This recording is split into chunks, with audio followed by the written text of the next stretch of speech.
o caminho da redenção decorrendo do nosso irmão Júlio César. Jesus ilumina suas palavras.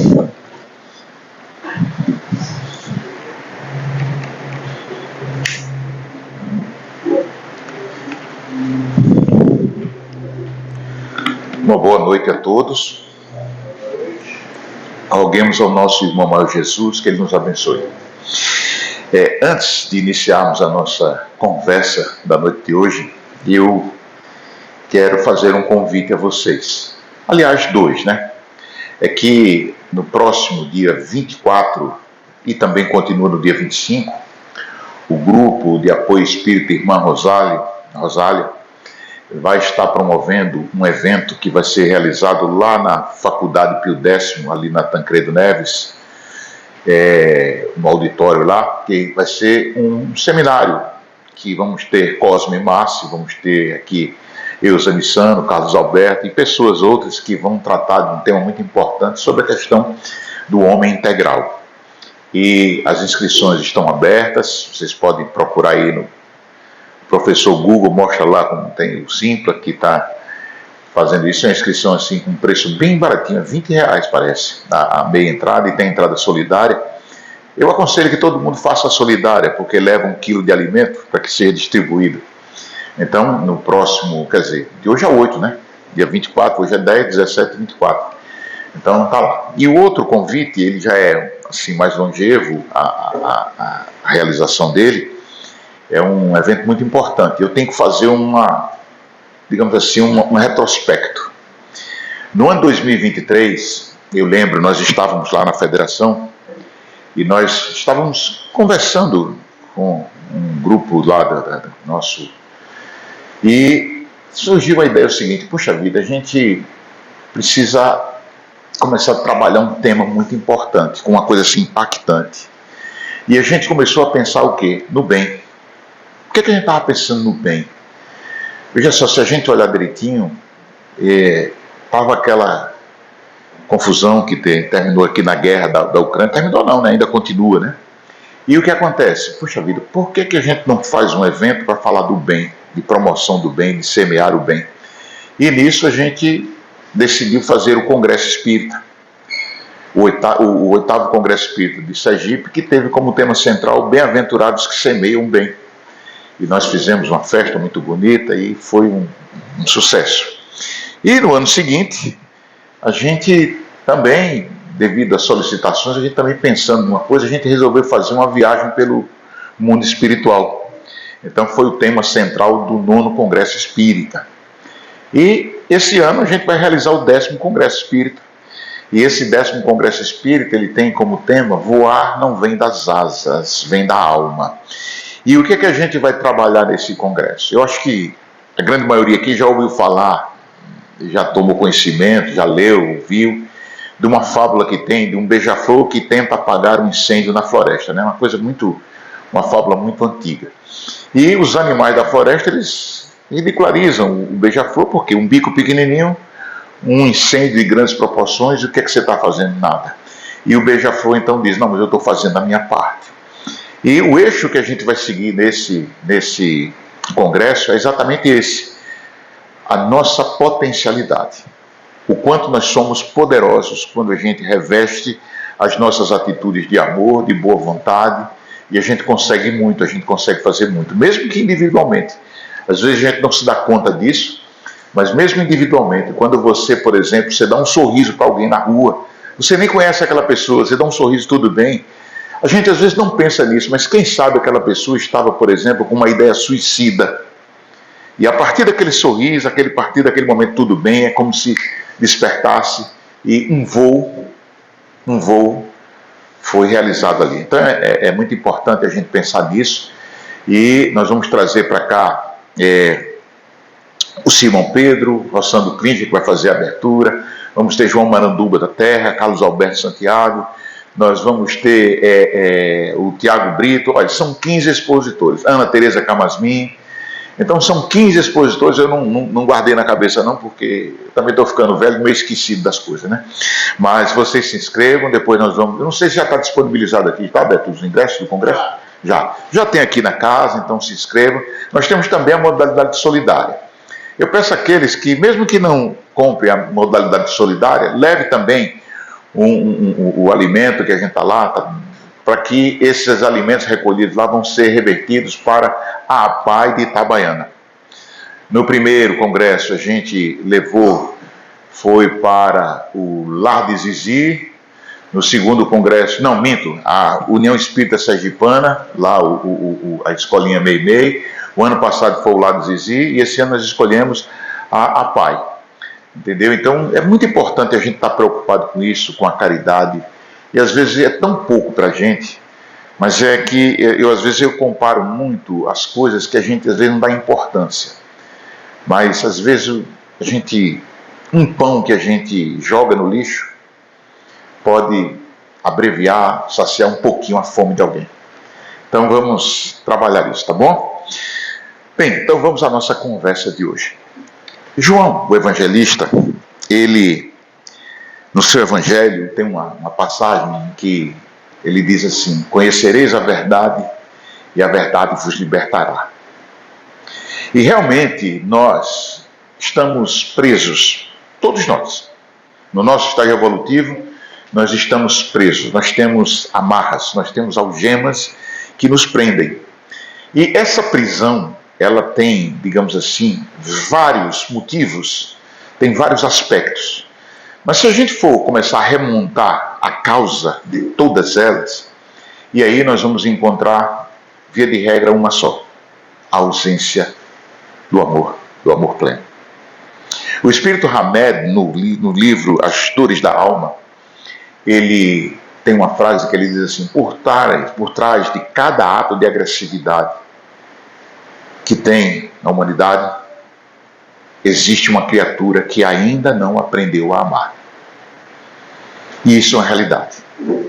Quando nós amamos, nós superamos muita coisa, e principalmente a nós mesmos. Então essa é a liberdade que o amor traz. Essa é a redenção que o amor nos proporciona. Então o caminho para que a gente consiga se libertar é esse amor. Jesus, ele tem uma passagem que ele diz assim: eu sou o caminho, a verdade e a vida. O caminho é o amor. Ele, mais do que qualquer outra criatura que aqui esteve, representa o amor. Ele, mais do que qualquer espírito, trouxe para nós a grande verdade. E, diante do amor, diante da verdade, nós temos vida plena. Porque ele também disse: eu vim para todos tenham vida e vida em abundância. Vida plena. Então a gente precisa começar a fazer uma viagem para entender esse sentimento, o amor. O amor. Puxa vida. O que será o amor? O que será o amor? Bom, o amor, como foi lido aqui, nosso irmão Osmar, né? Nesse trecho que ele leu, nós ouvimos isso, que o amor resume toda a doutrina de Jesus. Sim, toda a doutrina de Jesus está resumida no sentimento amor. Jesus nunca pronunciou uma frase, nunca proferiu um ensinamento que não estivesse revestido desse chamamento para que pudéssemos perceber a grandiosidade desse sentimento, o amor. E essa é a nossa grande dificuldade. E ele continua: pois é o sentimento por excelência, ou seja, é a culminância, é, digamos assim, o ápice dos sentimentos. E os sentimentos são os instintos elevados à altura do progresso adquirido. O que a gente precisa perceber é isso. Nós somos aqueles seres criados simples e ignorantes, segundo nos ensina a doutrina espírita, e nós começamos nessa jornada chamada evolução, e a gente começa a aprender, e nós vamos largando algumas bagagens que não nos são úteis, e vamos carregando outras, tomando outras para seguir a jornada, que são as verdadeiras ferramentas. E essas bagagens que nós temos são, num princípio, os instintos. Mas a partir do momento que nós nos elevamos, que nós começamos a progredir, nós deixamos os instintos. E a gente pode ver isso simplesmente no mundo animal. A gente pode ver isso. Veja bem, ao encontrarmos uma brotops, é um jararaca, e um cãozinho. Veja que tipo de encontro a gente vai ter. Bem diferente. Mas o quê? Um réptil, que ainda está numa escala evolutiva muito anterior à daquele mamífero, propicia o quê? Uma possibilidade de amizade. A gente nunca viu ninguém ter por pet, fazendo carinho, nenhum tipo de jararaca, cascavel, coisa que o valha, né? Não tem. Por quê? Porque estamos ali diante de seres em estágios evolutivos diferentes. Então, o instinto agressivo de preservação, de defesa, de caça, está muito ali, forte ainda. Mas o que acontece? O espírito, aquele princípio inteligente que habita aquele corpo, ele vai evoluir. E quando chega na criatura humana, a gente também sabe que temos pessoas que ainda não conseguiram amar, mas estão no caminho, estão aprendendo e vão, à medida que elevarem o seu progresso individual, vão dando lugar, os instintos vão dando lugar a sentimentos. E em seu ponto de partida, aí o São Lázaro, que foi o responsável pela mensagem, ele diz que no ponto de partida o homem tem apenas instintos. Mas o que acontece? Ele vai avançando e corrompido, tem apenas sensações. E nesse estágio o que acontece? Nós ainda assistimos muitos de nós que são tragados pelas sensações e se deixam levar apenas por estas sensações. E a gente vê equívocos tremendos que são cometidos por conta de quê? Dessa corrupção que as sensações tão somente nos chamam e nós atendemos nesses instintos. E aí o que acontece? Tem apenas essas sensações. Instruído e purificado, ele tem sentimentos. Instruído e purificado, ele tem sentimentos. Ou seja, quando nós começamos a amadurecer espiritualmente, nós começamos a perceber que muitas das coisas que nós amávamos entre aspas, que nós cultuávamos, deixam de ter aquele interesse por nós, porque nós crescemos, nós evoluímos. Paulo, na sua epístola aos Coríntios, lá no capítulo 13, a primeira delas, aquela muito conhecida, ainda que eu falasse a língua dos homens, dos anjos, lá no final ele diz, quando eu era menino, eu fazia coisas de menino. Exatamente isso que ele coloca, o seguinte, puxa vida, a minha mentalidade de menino, de criança, sem juízo. Então eu não consigo, agora, quando eu me instruo, quando eu me purifico de certa forma, eu começo a ter sentimentos. Então eu encontro uma razão outra para fazer as coisas, defender as coisas, pensar nas coisas, nas pessoas. Então eu não faço mais por sensações, e sim por sentimentos. Isso, como foi dito já, está no capítulo 11 do Evangelho segundo o Espiritismo, na lei de amor, que é o item 8. Muito bem.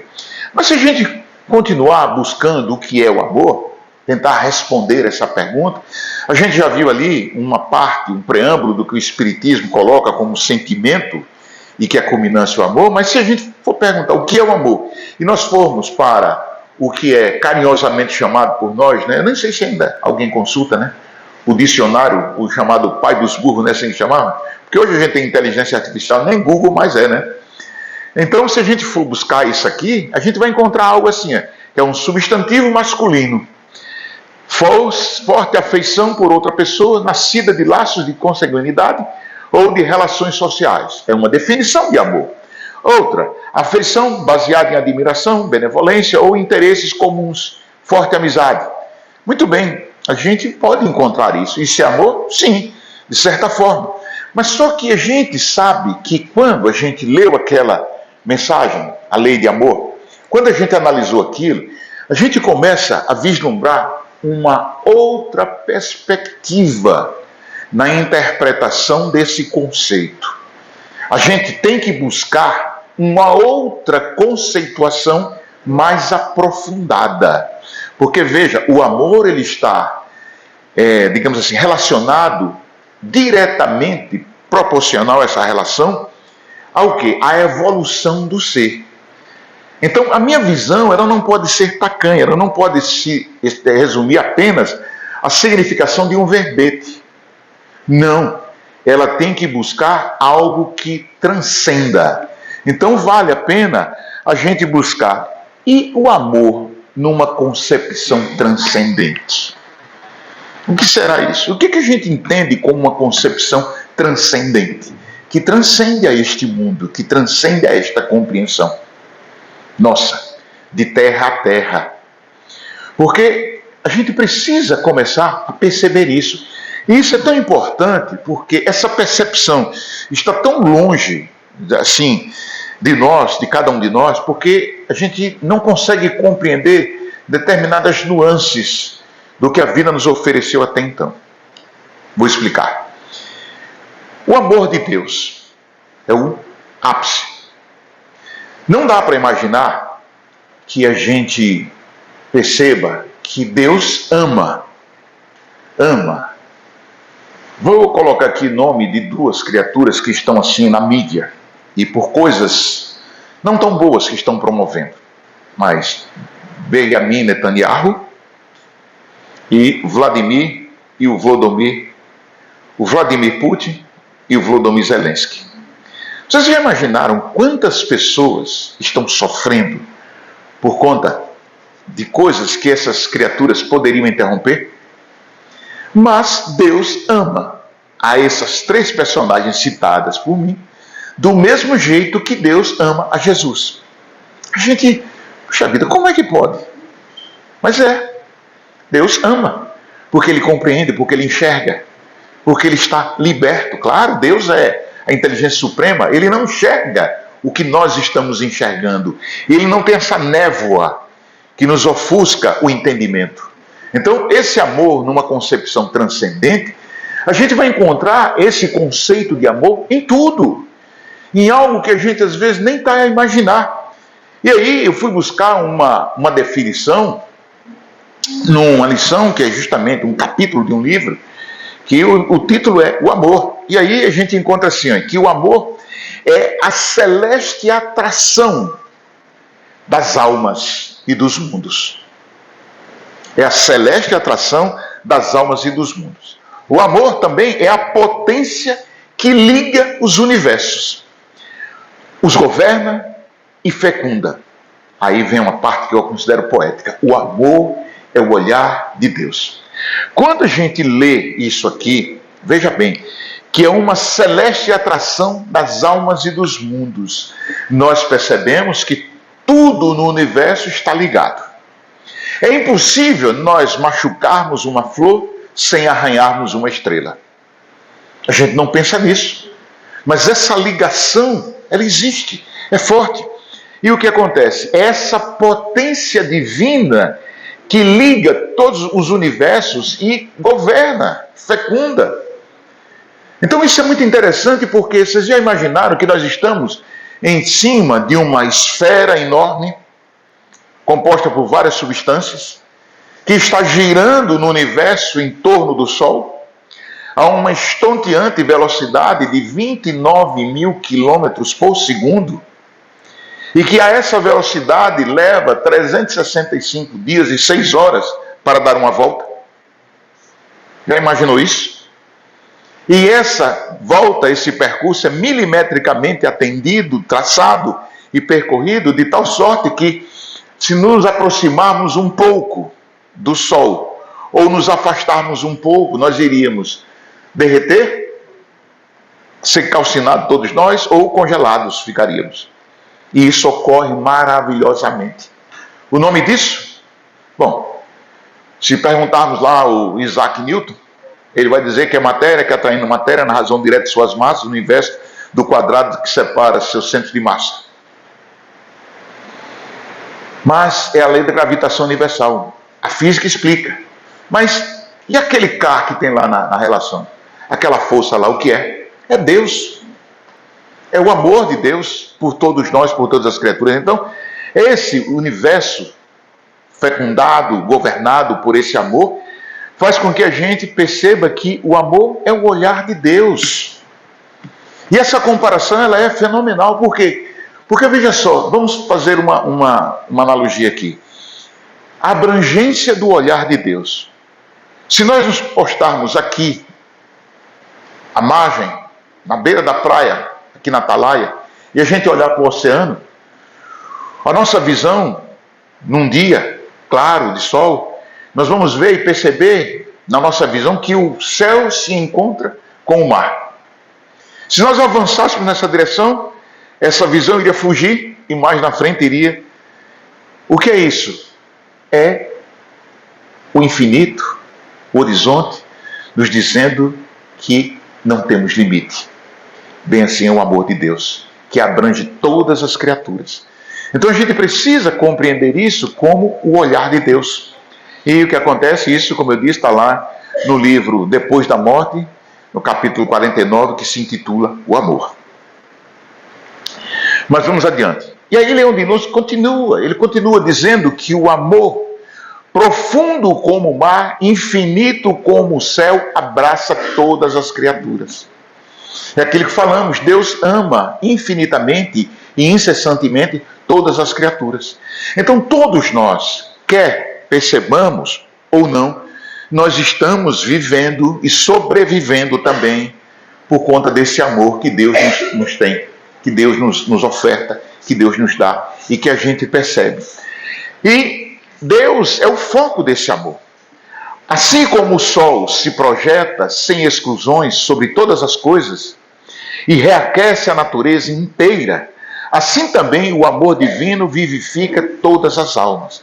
Então veja só, o sol, quando ele se levanta, quando ele nasce, ele, nessa parte do mundo que ele se mostra, ele aquece a todos. Isso é tão bonito que Jesus, lá no Evangelho de Mateus, é citado pelo evangelista, lá no capítulo 5, aquele capítulo das bem-aventuranças, lá no versículo 43, Mateus, ele relata que Jesus, ele se mostra ali naquele momento, o Jesus adversativo, porque ele nos oferece um desafio, o desafio da mudança, o desafio de olharmos para outra perspectiva, por outra perspectiva, e levando em consideração esse amor, quando ele nos diz o seguinte: aprendestes o que foi dito, amarás o teu próximo e odiarás o teu inimigo.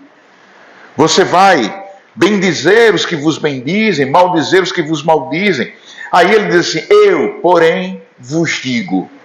Aí Jesus começa a colocar o ponto de vista que ele quer que a gente observe. Ele vai dizer: amai os vossos inimigos, bendizei os que vos maldizem. A gente vai ver que é uma adversação. É um sentimento contrário. Eu não vou querer mal ao meu inimigo. Eu vou querer o bem para ele. Eu não vou maldizer o que está me maldizendo. Não, eu vou bendizer, eu vou abençoar essa pessoa, essa criatura, essa situação. E isso é um grande desafio para a gente. Por quê que é grande desafio? Porque nos falta esse amor profundo como o mar. Esse amor que é infinito como o céu. Claro, estamos ainda distantes um pouco. Eu disse que João, no Evangelho, ele está lá, Deus é amor, não é verdade? Aí a gente pode fazer uma analogia. Filho de peixe? Peixinho é filho de Deus. Deusinho é. Como Deus é amor, nós somos amorzinhos. Agora a gente precisa crescer. A gente precisa crescer em amor. Então o que acontece? Nesse avanço que a gente tem que promover, de compreender as pessoas, aí está esse desafio de Jesus de amar. Porque quando ele nos convida a essa reflexão, ele aí diz: olha, o sol, o Senhor faz nascer o sol sobre bons e justos, faz a chuva cair sobre maus e bons, justos e injustos. Então, você não é filho de Deus, então faça isso. Ou seja, é um desafio porque em nós ainda isso é muito difícil. Porque aceitar as diferenças é ainda para nós um exercício hercúleo, necessário de muito esforço. É por esta razão que nós temos, por exemplo, uma sociedade ainda preconceituosa. É por isso que nós temos ainda, às vezes, polarização de ideias. Porque nós somos tão diminutos em percepção do que realmente interessa, do que realmente importa, e que a gente faz isso. Porque, por exemplo, vamos uma coisa que nos é muito cara, ou pelo menos deveria ser, a vida física. Qual é a percepção que a gente tem da vida física? Qual é a importância dela? E nessa vida física, o que realmente é importante? Porque existem muitas pessoas que adoram coisas e se esquecem das pessoas. Adoram ter e se esquecem de ser. E aí é onde começa o problema. É onde começa o problema, porque as coisas a gente compra. As pessoas, as amizades, os sentimentos, nós conquistamos. Veja que na definição lida, nosso irmão Osmar, ali no livro, no Evangelho segundo o Espiritismo, os sentimentos são o quê? A depuração dos instintos. Como? Através de aprendizado, através de tarefas executadas, de esforço. Mas quando a gente estaciona nisso, por sensações, a gente fica lesando a nós mesmos. Por quê? Porque a gente esquece que a verdadeira felicidade é outra, totalmente diferente daquela que a gente elege quando olhamos apenas as coisas. Mais uma vez, isso está no mesmo capítulo do livro Depois da Morte, de Leon Denis. Um autor pouco conhecido, viu? Que a gente precisa ler, né, Beto? O Leon Denis, são maravilhosos os livros dele e as reflexões que ele traz. Muito bem. Continuando, aí a gente se pergunta, como foi dito na lição, tá bom, o amor se desenvolve. Claro, o amor se desenvolve. A gente aprende a amar. A gente aprende a amar. A gente aprende. E isso não é somente a criatura humana. Eu, um tempo desse, quer dizer, já tem muito tempo, eu gosto muito da natureza, da vida animal. E uma reportagem me chamou a atenção. Na América Central, se eu não me engano, na Guatemala, acho que foi, um caçador, ele estava numa trilha, e ele encontrou um filhote de crocodilo baleado na cabeça, ainda vivo. E ele recolheu aquele animal e, por pena, por amor, sei lá, ele decidiu cuidar daquele animal, um crocodilo. E aquele animal sobreviveu. Ficou cego de um olho, mas sobreviveu. Deu a esse animal o nome de Pocho. Ele já morreu, esse animal. Mas se vocês procurarem no YouTube, vocês vão ver. E o que acontece? Pocho se ligou tanto ao seu salvador que os dois pareciam brincar como se a gente brinca com um cão. E aquele caçador, esqueci o nome dele, passou a ganhar dinheiro em apresentações em que ele, num lago, ele mergulhava com o crocodilo, abraçava o crocodilo dava cambalhota nele e tudo isso. Aí eu fiquei imaginando quando eu pensei nisso. Puxa vida, uma fera dessa, ele aprendeu a amar. Ele desenvolveu o amor. Tá certo que eu tenho certeza que era somente por aquele, vamos chamar de tratador agora, né? Somente aquele, né? E aí a gente vê isso nos nossos pets, muitas vezes. Eu mesmo tenho um cãozinho, que é o Pitoco, que ele é muito amável com todos da casa, né? Mas ele não tem a menor afeição por qualquer estranho. Roberto, obrigado. Ele não tem a menor afeição por qualquer estranho. Então o que a gente vê isso aí? E o Pitoco eu também achei na rua. Quando eu o resgatei, ele até queria me morder. Eu digo, rapaz, não faço isso não. E hoje o Pitoco não sai do meu pé. Mas, ou seja, isso é uma prova que o amor, ele pode se desenvolver. Se desenvolve em seres que a gente chama irracional, claro que nós, seres humanos, podemos desenvolver o amor. Então, veja só. Por isso que no texto lido pelo nosso querido Osmar, está lá, que ele começou o texto assim, ó, em sua origem o homem só tem instintos. Quanto mais avançado e corrompido, só tem sensações. Quando instruído e depurado, tem sentimentos. E o ponto delicado dos sentimentos é o amor. Não o amor no sentido vulgar do termo. E aí é um chamamento de atenção muito importante. Quando a gente começou a refletir o que é o amor. Porque eu não posso dizer que o amor é o instinto de preservação da espécie. Não é o acasalamento. Não é. Porque a gente sabe que ainda no mundo animal, se você pegar um albatroz, por exemplo, um cisne, eles têm uma união estável e não tem troca de parceiros. Mas se a gente pega, por exemplo, um leão, O leão, ele encontra lá um bando lá de outro macho, ele vai e mata os filhotes do macho para poder procriar com as fêmeas do macho derrotado. Então não é um sentimento de amor, é o de instinto de conservação da espécie. E aí o que acontece? Mas esse sol interior que condensa e reúne em seu ardente foco todas as aspirações e todas as revelações sobre-humanas, ou seja, o amor transcende, está lá nesse item do Evangelho. Então, o amor, sim, a gente consegue desenvolver esse sentimento. E aí tem um exemplo muito interessante dessa professora, a Margaret Mead, que é uma antropóloga já desencarnada, uma professora de uma universidade dos Estados Unidos. E o que acontece? Numa aula de antropologia, ela foi questionada por um dos seus alunos sobre qual o primeiro sinal do amor entre os seres. A pergunta dele foi entre os hominídeos, os nossos antecedentes. E aí ela disse que era um fêmur quebrado. Um fêmur quebrado que foi encontrado. O fêmur, esse osso, o maior osso aqui do corpo humano, se a pessoa fraturar o fêmur, é uma situação muito complicada, porque é um osso muito importante, fundamental ao nosso deslocamento. Imaginemos, naquela época, predadores imensos, uma criatura com um fêmur quebrado. E aí ela explicou, esse fêmur, a gente, pelos exames que fizemos, os testes, percebemos que a criatura viveu ainda com esse fêmur quebrado muitos anos, décadas. E isso é um sinal de quê? De que ele foi carregado por outros seres.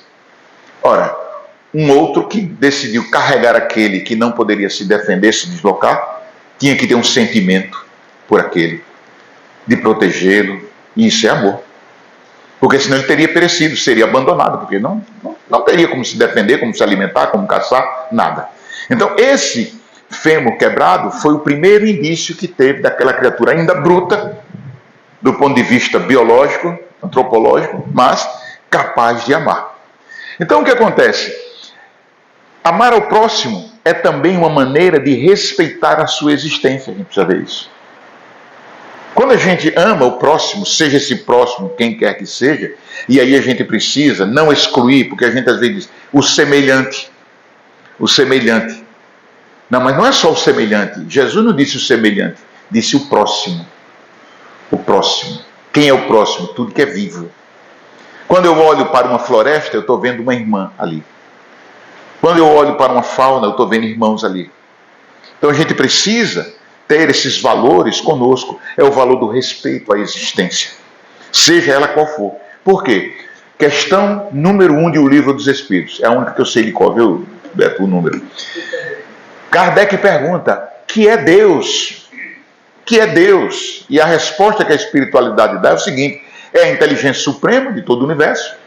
E aí ele complementa essa resposta dizendo que e a causa primeira de todas as coisas. Se é a causa primeira de todas as coisas, tudo que existe é criação de Deus.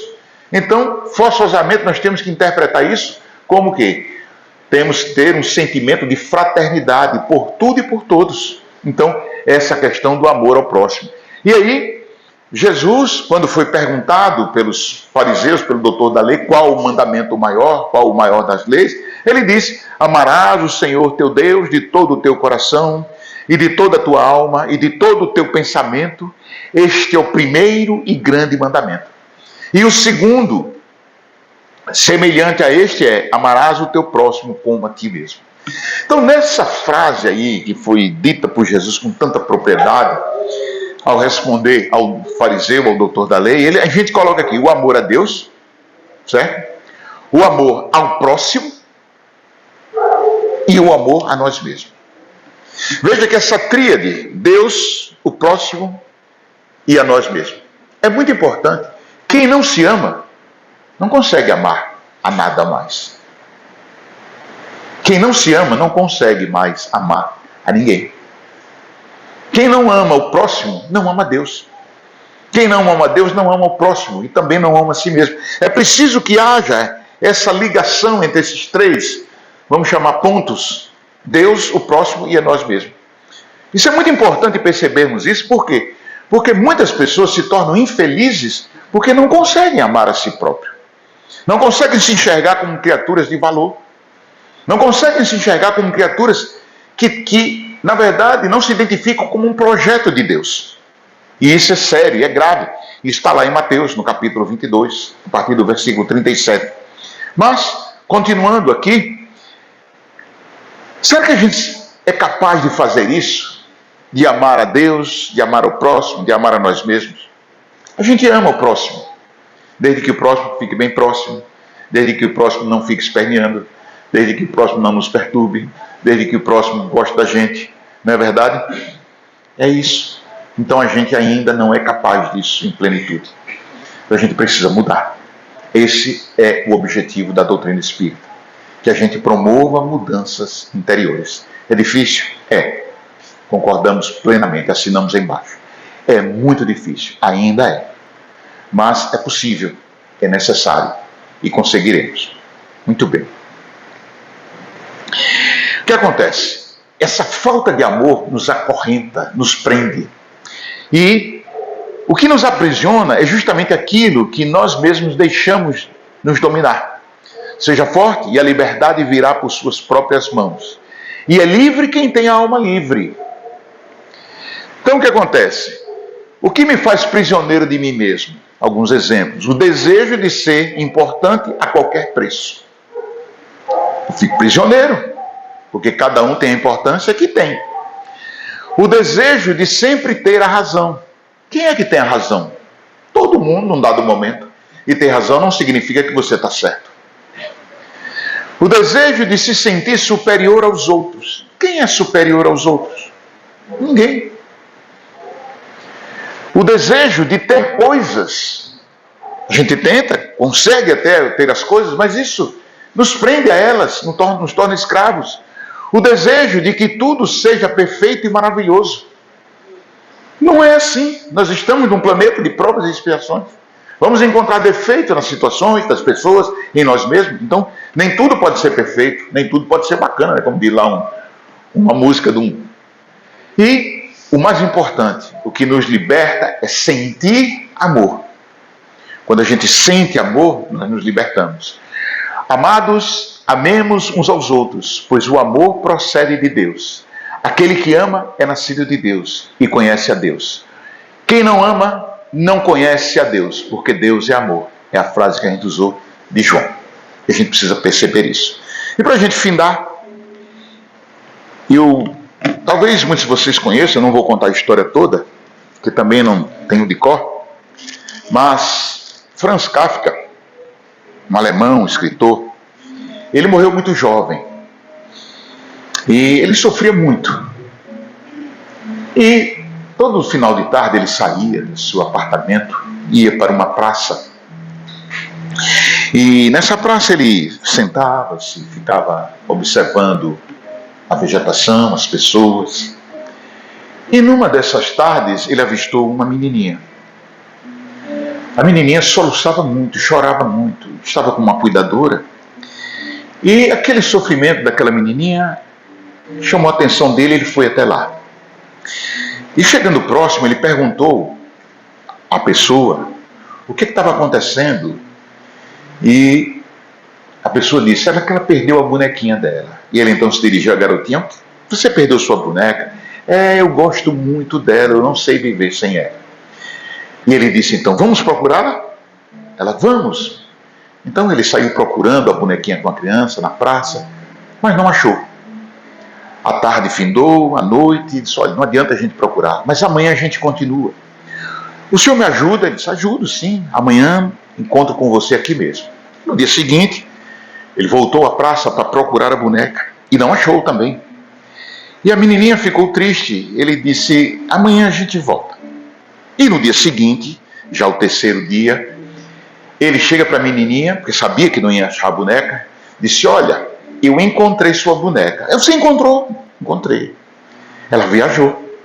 Mas ela viajou sem falar comigo, é porque ela foi às pressas. Ela teve que fazer uma viagem. Ela tem um trabalho muito importante para fazer. E quando é que ela volta? Eu não sei. Mas eu vou procurar o endereço dela e vou escrever carta. Então escreva, porque eu ainda não sei escrever. O senhor promete? Prometo. E quando é que a gente vai ter uma carta? Olha, eu vou escrever amanhã e eu acho que daqui a 2 dias temos notícia. 2 dias depois ele volta com uma cartinha e entrega. Nessa cartinha ele leu para a menina, e a bonequinha dizia para a menina que havia partido porque tinha uma missão muito importante, porque havia muitas pessoas tristes, muitas pessoas desoladas, e que ela precisava ajudar essas pessoas, que ela não ficasse triste. Aí a menina disse: então o senhor responda a carta, diga que eu entendo, mas eu estou perguntando quando é que ela volta. E Kafka começou a se corresponder com a boneca, e escrevendo cartas para a boneca, e a boneca escrevendo cartas para a menininha, durante muito tempo. E a menininha, um dia ele entregou uma carta, uma bonequinha para a menina, dizendo que ela era filha daquela boneca dela, e que ela um dia iria se encontrar. E aí disse: mas ela está um pouco diferente. Pois é, mas guarda aí que é sua filha, a filha de sua boneca. E no dia seguinte ele já traz uma boneca e diz: olha aqui a sua boneca. Mas ela está muito diferente. Eu sei que ela está diferente, mas quando a gente passa pela vida, quando a gente sofre, quando a gente trabalha muito, a gente fica diferente. E ele colocou dentro dessa boneca uma carta. Então ele se foi, e pouco tempo depois Kafka morre. Essa menininha cresceu, e um dia ela teve a curiosidade de ver a boneca, quando ela percebeu que havia algo dentro da boneca. E dentro da boneca havia uma carta, em que ele contava toda a verdade. Ele contava que fez aquilo por ela, para que ela não sentisse. E aí fica a lição que a gente tem que aprender. A lição é que, como dizia Kafka, tudo o que você ama provavelmente será perdido. Mas no final, o amor voltará de outra forma. E o amor sempre volta para a gente. Volta na forma de bênção. Volta na forma de luz. Volta como o olhar de Deus. Dito isso, eu quero dar os parabéns a todas as mamães, todas as filhinhas, todos os filhos, todos os maridos, enfim, todos nós, porque só estamos aqui por conta da magia da maternidade.